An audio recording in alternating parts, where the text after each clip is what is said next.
My name is Gerardo Morales. I was diagnosed in July 2012 with a germ cell tumor, which is related to testicular cancer. In my opinion, when it comes to the Death of Dignity Act, I don't approve of it. I don't think it should just be so easy to quit. You should just keep on fighting. For me, the odds were against me. I had no medical insurance. Doctors kept on giving me diagnoses that my odds weren't good to survive, but I didn't give in. My family wouldn't. Therefore, I don't approve of it. Started in mid-July. I started to swell up. At the beginning, we all thought it was allergy reaction, but to my history, I had no allergies that we knew of. Till finally, we just went to Beverly Hospital, and the doctors took some CT scans on my right lung cavity right here, and they found a tumor that, to them, they described as the size of three baseballs lined up, pushing against my lung and one of my arteries, which was the cause of me swelling and why I would be exhausted anytime I would walk. Okay. Before, we were trying to figure out a way to pay the treatment. As I said before, I didn't have any medical insurance, but my family, friends, and coworkers got me on my company's medical insurance, thus covering every treatment. And also, they managed to find some foundation, a charity that would actually cover the course of my chemotherapy for several months. And I wasn't really paying for anything, so I was covered for everything. Truth was, chemotherapy didn't just affect me physically, but it also affected me mentally. There were some times that I did wanted to give up. I wanted to throw in the towel. That maybe I'm just better off dead, because cancer cancer's a really big deal. It just messes with your head. You just don't want to continue, and that's how I was feeling. But my family wouldn't let me. They said they were there for me. This is not a battle you can win on your own. Just, you have to have others on your side. And because of them, I'm still here.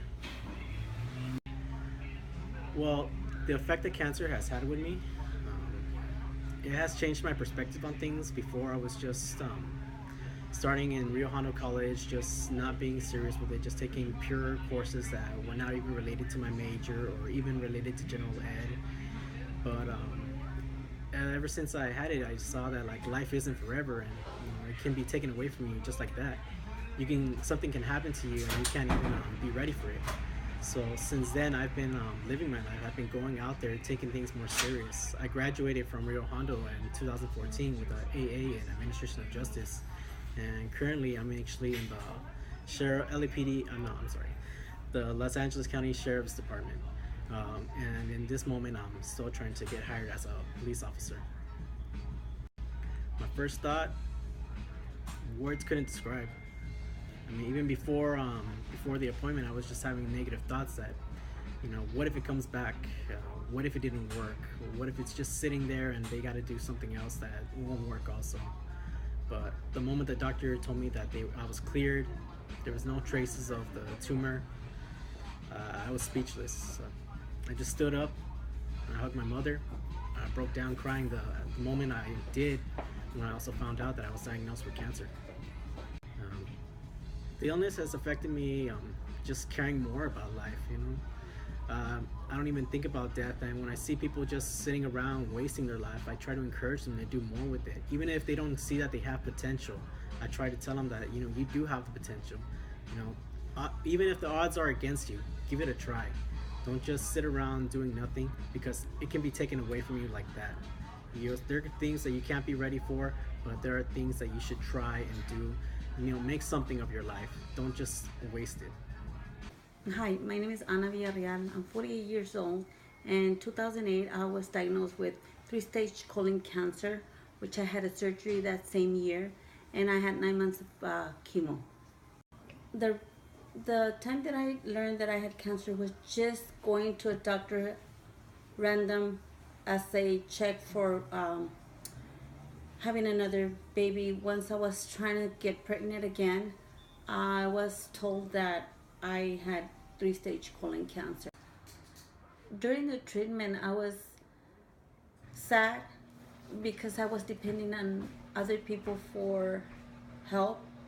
I was sad because I was seeing that my life as a normal person was not the same. Um, Not depressed, but sad because I saw that the people you were expecting to be there for you were not there. That's when things come to your mind and make you think, is it worth fighting back or just giving up? I think cancer has made me a better person. I was a good person, but now it makes me a better person. It makes me more conscious of what I do, who I deal with in everyday life.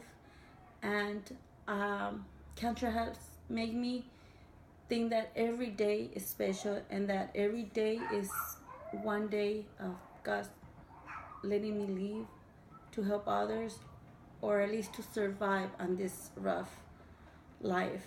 Cancer is really is a really sad illness. It's cruel, and I'm very lucky to survive it. 98% of colon cancer patients do die or come back after 5 years, and God knows why I'm here. So I guess I have a purpose in life. Okay. It's I think I'm very lucky because I was told that the cancer that I had was a 99% of survival. Um, I was very surprised when I was told on my last chemo that I was stable, that my cells were stable, and that I was gonna start remission. So here I am, almost 8 years back from cancer and still surviving. Um, that doesn't mean I'm clear, but it just means that I had another chance of living.